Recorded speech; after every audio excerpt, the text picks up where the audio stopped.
Bonsoir à toutes et à tous. Très heureux d'être avec vous ce soir pour cette REF Industrie. Je me présente très rapidement. Je suis Emmanuel Lutaille, je suis le directeur de la rédaction de l'Usine Nouvelle. Et l'Usine Nouvelle est ce soir très heureuse d'accompagner le MEDEF pour cette REF Industrie. Alors cette REF Industrie, vous pouvez la suivre ici, vous en direct, mais également à distance sur tous les réseaux du MEDEF et également sur le site de l'Usine Nouvelle. Alors allez-y, installez-vous, puisque là il y a pas mal de gens qui arrivent, que tout le monde puisse en profiter. Installez-vous, nous allons commencer. Bienvenue donc une fois de plus à cette REF Industrie. Ce soir, on va mettre les pieds pas dans le plat, mais dans l'atelier. Où est-ce qu'on en est vraiment de l'industrie française? Et puis, peut-on peut-être la remettre durablement en tête de ligne avec un espoir de réindustrialisation qui était né il y a de cela quelques années? La réalité, vous la vivez tous et toutes au quotidien, est quand même très contrastée, pour rester poli aujourd'hui, entre les coûts de l'énergie, les délais administratifs, les tensions sur les compétences, une certaine visibilité budgétaire qui ne paraît pas très claire, et puis une géopolitique incertaine. Tout cela, bien évidemment, pèse sur ce monde industriel. Alors ce soir, on a décidé d'intituler cela « L'industrie est-elle un Eldorado pour la France ?» Vous aurez noté le point d'interrogation qui est peut-être l'élément le plus important de cette question. Notre objectif ce soir, séparer l'affichage des résultats, identifier ce qui marche, qu'il faut simplifier, comment accélérer, avec un seul cap, celui du concret, du mesurable et du reproductible. Sous vos applaudissements, pour commencer, on invite Patrick Martin, le patron du MEDEF.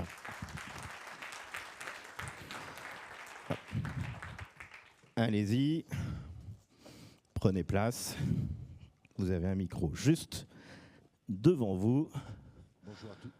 Il va fonctionner, vous inquiétez pas, vous allez voir, c'est la magie du direct. Une fois que vous serez assis, ça fonctionnera. Normalement, cette maison est tenue. On espère. On est chez vous. Vous allez bien? Non, c'est un peu ce que je voulais dire. Oui, ça va bien. Évidemment que ça va bien. Donc, je voudrais vous saluer toutes et tous, singulièrement Louis Gallois, à qui je viens d'affirmer qu'il allait nous éclairer dans le brouillard ambiant.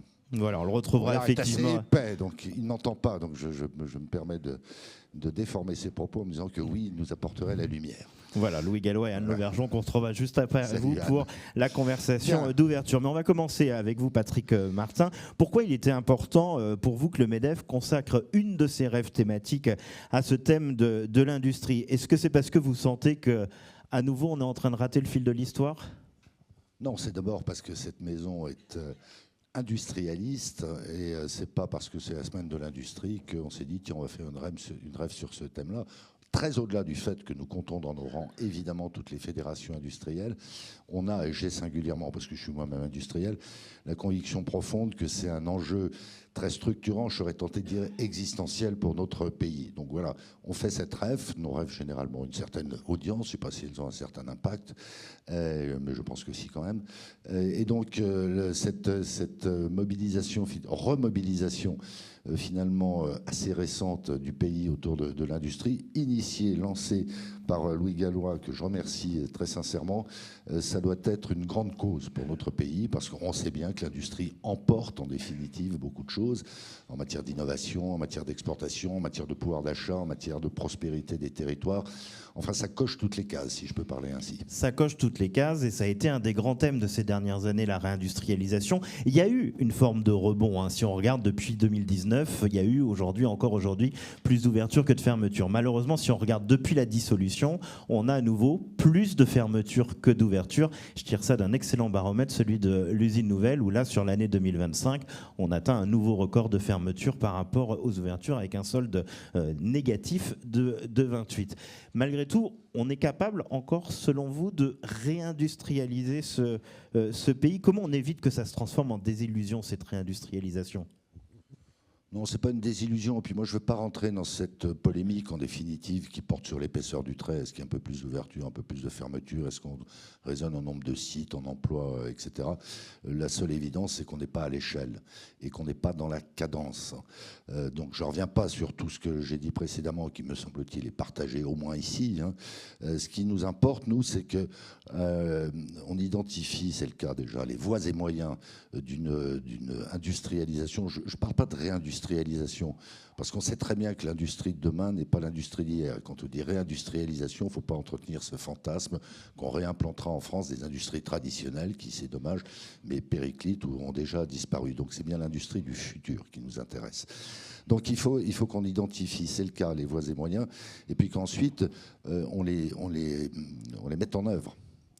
Et typiquement, les débats auxquels on assiste actuellement, je fais évidemment référence aux débats parlementaires, sont très préoccupants de ce point de vue, parce que donc, les prérequis d'une réindustrialisation à grande échelle, très volontariste, et couronné de succès dans des délais les plus courts possibles, c'est quoi? C'est les compétences. Moi, je mets les compétences en toute priorité. Le panorama n'est pas glorieux. Le MEDEF est très engagé là-dessus, très engagé. Il sera encore plus au fil du temps. Et on voit très bien que des pays... De quelle manière vous comptez engager? Typiquement, il faut qu'on aille au bout de la réforme des lycées professionnels. Il faut que nous soyons nous-mêmes beaucoup plus accueillants encore. C'est la semaine école-entreprise aussi. Je suis à Roanne, puis à Saint-Étienne jeudi. À Roanne, dans un lycée professionnel, il faut qu'on aille encore plus loin pour faire découvrir aux enseignants eux-mêmes, aux familles, aux étudiants et aux élèves nos entreprises, et nos entreprises industrielles au premier chef, parce qu'on n'a vraiment pas à rougir de ce que l'on fait. Et on peut comprendre que beaucoup d'entre eux ne sachent plus ce qu'est l'industrie. Donc il faut qu'on fasse venir beaucoup plus de filles et de femmes, d'abord vers les formations techniques et scientifiques. On vient de lancer une très belle initiative, Code F, c'est du mentorat, c'est-à-dire que des femmes qui incarnent en définitive la réussite souvent éclatante des femmes dans ces professions, dans ces filières-là. Enfin, on a toute une palette de solutions. Compétences, c'est de loin, de mon point de vue, le principal enjeu. Deuxième enjeu, parce qu'on n'en parle pas beaucoup, sauf à l'Assemblée en ce moment, et pas dans le bon sens.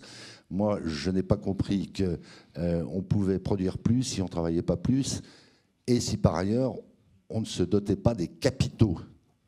Et cette espèce de raisonnement totalement biaisé, très dangereux, qui consiste à dire on va plus ou moins préserver les entreprises, mais on va accabler les actionnaires, les épargnants et les investisseurs, c'est complètement débile. C'est en train de se passer. Sur ce point, l'engagement du gouvernement de ne pas trop tailler le pacte Dutreil, vous y croyez ou pas? Ah ben non seulement j'y crois, mais j'en suis... D'abord, je suis un praticien. Non, mais vous croyez que le gouvernement réussira à revenir sur une partie de ce qui a été voté? En tout cas, on s'est exprimé avec le métier hier sur ce point-là. Il y a une présentation d'ailleurs totalement biaisée du rapport de la Cour des comptes. Il est beaucoup plus complet, beaucoup plus équilibré, je dirais, que ce qui a été rapporté par beaucoup de commentateurs. Mais c'est infiniment précieux, le pacte Dutreil. Donc il faut le préserver, ça va sans dire. Mais quand même, la taxation du patrimoine improductif, je ne sais pas ce que c'est, à part l'argent de nos grands-mères dans des lessiveuses. Si vous avez des anciens francs, ils sont plus convertibles, je suis désolé de vous le dire. Mais l'assurance vie, enfin tout ça contribue au financement de notre économie. Tout ce qui doit être fait beaucoup plus résolument au niveau européen, comme l'a préconisé, entre autres choses, le rapport Draghi pour drainer l'épargne et l'investissement vers l'entreprise, c'est absolument essentiel. Or, ce qui est en train de se tramer au Parlement va exactement à l'inverse, c'est-à-dire dissuader les investisseurs qui iront ailleurs. Il ne faut pas se casser la tête, y compris des investisseurs français. Vous en avez rencontré qui déjà aujourd'hui vous disent... Mais je ne parle pas de gens qui veulent, pour des raisons notamment fiscales, s'expatrier. Non, mais de gens qui pour des raisons de autre compétitivité, bien tout sûr. simplement. Il y a cette étude, pardon d'être un peu précis, mais il y a cette étude qui a été publiée récemment sur des bases Eurostat par l'OFCE, qu'on ne peut pas soupçonner de sympathie particulière avec le MEDEF, beaucoup de respect pour l'OFCE, soit dit en passant, qui établit que le rendement des investissements industriels en France est un des plus bas de l'Union européenne et se dégrade au fil des ans. Donc voilà, il faut qu'on ait une approche. Je ne vais pas paraphraser ce qu'a dit Philippe Aghion, plus ou moins maladroitement, sur nos parlementaires, mais enfin quand même, ça ne serait pas idiot que les uns et les autres aient une vision complète, exhaustive, économique, tout simplement, de ce que nous sommes, de ce qu'est l'entreprise, dont la nécessité d'orienter et de rémunérer les capitaux. Donc les compétences, les capitaux, la simplification, ça va sans dire. Et puis, parce que c'est un incontournable, la fiscalité de production. Moi, j'ai une petite alerte sur ce qui a été relancé après avoir scélératement été suspendu sur la suppression de la CVAE. On voit bien que dans l'équation budgétaire... Vous avez une inquiétude, c'est-à-dire que vous pensez que la baisse annoncée pourrait ne pas avoir lieu, c'est ça l'inquiétude? Je le crains. Et de la même c'est qu'à un moment, on vous dit qu'il faut faire des économies. Non, mais cet après-midi même, alors c'est pas sur la CVAE, c'est sur les allègements de charges. Cet après-midi même, il y a un amendement qui a été déposé par un député écologiste pour qu'on gèle et qu'on revienne sur les allègements de charges. Si on veut foutre en l'air notre industrie, allons-y gaiement comme ça. Non, pas gaiement, sinistrement. Donc nous, on est très résolus. Alors ça vaut au MEDEF d'avoir une expression assez ferme. et parfois un peu seul au milieu du champ de bataille, hein, avec évidemment nos fédérations industrielles et nos fédérations d'une manière générale. Mais c'est le moment ou jamais d'affirmer nos convictions et d'affirmer une ambition. Vous parliez du travail et des compétences. Ce matin, vous avez peut-être entendu le ministre du Travail qui vous a tutoyé sur une radio en disant « Si tu veux revenir à la table de la conférence sociale, tu es le bienvenu ». Je cite ses propos. Moi, je vais vous voyez, vous y retournez ou vous y retournez pas? Non, il se trouve qu'on se tutoie avec Jean-Pierre Farandou. Non, mais c'est... Allez, c'est pas le sujet. Moi, on s'est déjà prêté à ce type d'exercice. On a vu le résultat. Nous, on est très attentifs à comment dire, à ne pas se laisser instrumentaliser et à ne pas se livrer à un théâtre d'ombre. Nous, ce qui nous importe, c'est d'être dans les réalités, d'être dans le concret, de parler avec des gens qui sont des décideurs, parce qu'il y a des colloques absolument extraordinaires. Peut-être que celui-ci en est un. Il est extraordinaire de toute manière. Donc, nous, ce qui nous importe, c'est de voir comment vont atterrir le PLF et le PLFSS, parce que s'il faut qu'on prenne une claque et qu'on en prenne une deuxième après, je ne suis pas très amateur. Et nous, on fait des propositions avant toute chose.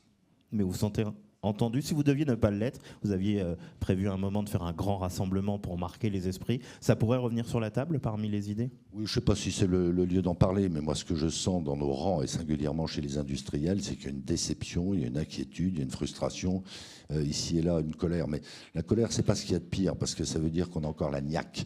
Ce qui m'inquiète beaucoup plus et qui commence à émerger singulièrement chez certains industriels, c'est une démoralisation. Et quand un chef d'entreprise est démoralisé, c'est pire que tout. C'est pas de très bon augure, ni pour l'investissement, ni pour l'emploi, ni pour les territoires. Donc nous, au MEDEF, c'est la raison pour laquelle je vous disais qu'on veut porter une ambition. On apporte des solutions et on a des exigences. On les assume. C'est pas polémique, c'est pas politique, c'est du bon sens. Et on va essayer ce soir de mettre en avant pas mal de beaux exemples de ce qui fonctionne aujourd'hui encore en France dans l'industrie pour... Non, mais il ne faut pas dire encore. Il y a plein de trucs qui fonctionnent très bien. Bien évidemment. Non, mais moi, je m'emporte. Non, il faut être réaliste. Évidemment qu'on a des sujets de préoccupation majeurs. Et pour certains, je réemploie l'expression existentielle. Mais en même temps, il y a une énergie, il y a des talents, il y a une vision, etc. En fait, ce qu'on demande simplement, c'est qu'on nous foute la paix et qu'on desserre le frein à main. Et ben voilà, merci beaucoup Patrick Martin, on peut vous applaudir. Et on va continuer à entrer dans le dur avec deux autres grands témoins de l'industrie française que vous pouvez applaudir, Louis Gallois et Anne Lauvergeon.